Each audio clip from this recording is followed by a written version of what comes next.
కోదాడలో కేసీఆర్కి సిట్ నోటీసులను ఇవ్వడాన్ని నిరసిస్తూ మాజీ ఎమ్మెల్యే బొల్లం మల్లయ్య యాదవ్ ఆధ్వర్యంలో బైక్ ర్యాలీ నిర్వహించి రాష్ట్ర ముఖ్యమంత్రి రేవంత్ రెడ్డి దిష్టిబొమ్మను దగ్ధం చేశారు.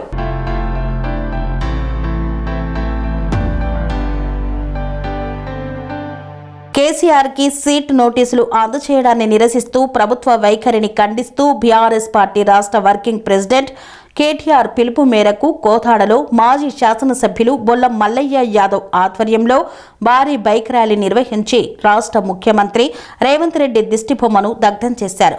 మాజీ ఎమ్మెల్యే మాట్లాడుతూ కాంగ్రెస్ ప్రభుత్వం వచ్చి రేవంత్ రెడ్డి ముఖ్యమంత్రి అయ్యాక ప్రతిపక్షమైన బీఆర్ఎస్ పార్టీని ఎదుర్కోలేక వ్యవస్థలను పూర్తిగా దుర్వినియోగం చేస్తూ బీఆర్ఎస్ పార్టీ నాయకులపై కేసులు పెడుతూ పైశాచిక ఆనందం పొందుతున్నారని, ఇది ప్రజాస్వామ్యానికి గొడ్డలి పెట్టు లాంటిదన్నారు.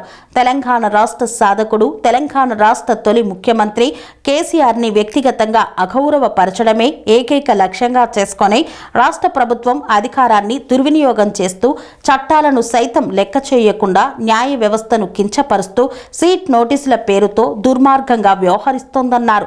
4.5 కోట్ల ప్రజల ఆకాంక్ష అయిన తెలంగాణ రాష్ట్రం కోసం నిర్విరామంగా పోరాటం చేసి రాష్ట్రాన్ని సాధించిన తెలంగాణ జాతిపిత కేసీఆర్ అని, అలాంటి కేసీఆర్ను పట్టుకొని రాష్ట్ర ముఖ్యమంత్రి రేవంత్ రెడ్డి ఇష్టం వచ్చినట్లు మాట్లాడుతున్నారని, ఇలాంటి వాటిని సమాజం హర్షించదని, ఇక నుండి అయినా నీ పద్ధతి మార్చుకోకపోతే ప్రజలే గట్టి గుణపాఠం చెప్తారని హెచ్చరించారు.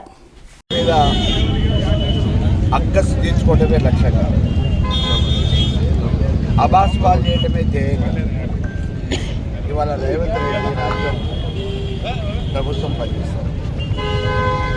వ్యవస్థల్ని నిర్వీర్యం చేసి పోలీసు యంత్రాంగాన్ని ఇష్టారాజ్యంగా వాడుకొని చట్టాలని తుంగలో దొరికి ఇష్టానుసారంగా ఈరోజు ప్రతిపక్ష నాయకుల్ని అనగదొక్కడానికి వేరే మార్గం లేక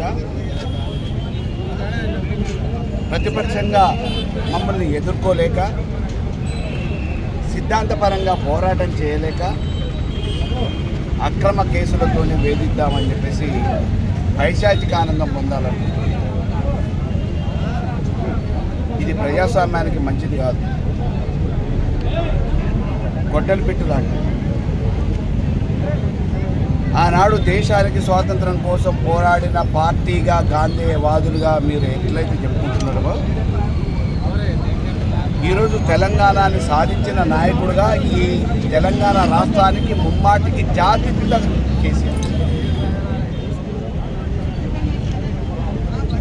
అటువంటి కేసీఆర్ని నోటుకొచ్చినట్టు దుర్భాషలాడుతూ ఇష్టానుసారంగా కేసులు బనాయిస్తూ అక్రమ కేసులతో అబాస్పాలు చేద్దామంటే ప్రజలలో నువ్వే చులకనవుతావు అనే భావన ఆలోచన చేయాల్సిందిగానే. పనికిరాని చిన్నమున్న సంబంధం లేని కేసులలో ఇరికించి కేసీఆర్ లాంటి వాడిని చులకన చేద్దామని అనుకుంటే కేసీఆర్ గారి త్యాగం ఈ తెలంగాణ ప్రజానికానికి తెలియదు కాదు. చివరిగా ఒక్క మాట చెప్తున్న రేవంత్ రెడ్డి, 4.5 కోట్ల కోసం ప్రాణాలని సైతం అర్పించడానికి వెనకాడని కేసీఆర్ ఈ తెలంగాణ సాధనే లక్ష్యంగా 14 సంవత్సరాలు సుదీర్ఘ పోరాటం చేసి సాధించి తెలంగాణ ఏ లక్ష్యం కోసమైతే సాధించినామో ఆ లక్ష్య సాధన కోసం ఆర్నిశలు పనిచేసి అన్ని వర్గాల ప్రజల మన్ననలు పొందిన కేసీఆర్ని 4.5 కోట్ల ప్రజానికం ఈరోజు ఆరాధ్య దైవంగా మొక్కుతుంది. ఈరోజు ఆయన్ని టచ్ చేయాలంటే రక్షణ కవచంగా మాలాంటి సైన్యం ఒకటి ఉంది అనే విషయాన్ని మర్చిపోదు. చరిత్రలో నువ్వు చేస్తున్న నిర్ణయాలు తుగ్లక్ని హిట్లర్ని మరిపిస్తున్నాయి. స్వామి బోధానంద గోసేవ ఆశ్రమం సైతాపూర్. జ్యోతిష్యం, వాస్తుశాస్త్రం మన పూర్వీకులు మనకిచ్చిన వరం. దుర్గాదేవి కాలభైరవ ఉపాసనతో వాక్సిద్ధి పొందిన శ్రీ శ్రీ బోధానందగిరి స్వామివారు మీకు ఎలాంటి సమస్యలున్నా వాటిలో ముఖ్యంగా ధన నష్టం, ఆరోగ్య నష్టం, భార్యాభర్తల మధ్య గొడవలు, ప్రేమించుకున్న వారు దూరం అవడం, ఎన్ని సంబంధాలు వచ్చినా పెళ్లి ముడి పడకపోవడం, రోడ్డు ప్రమాదాలు, అప్పుల బాధలు, వ్యవసాయంలో నష్టాలు, పెద్దల మాట పిల్లలు వినకపోవడం, ఆరోగ్య శాంతి, గృహశాంతి, మనశ్శాంతి లేకపోవడం, ఇలాంటి సమస్యలు ఉన్నట్లయితే ఒక్కసారి స్వామీజీని కలవండి.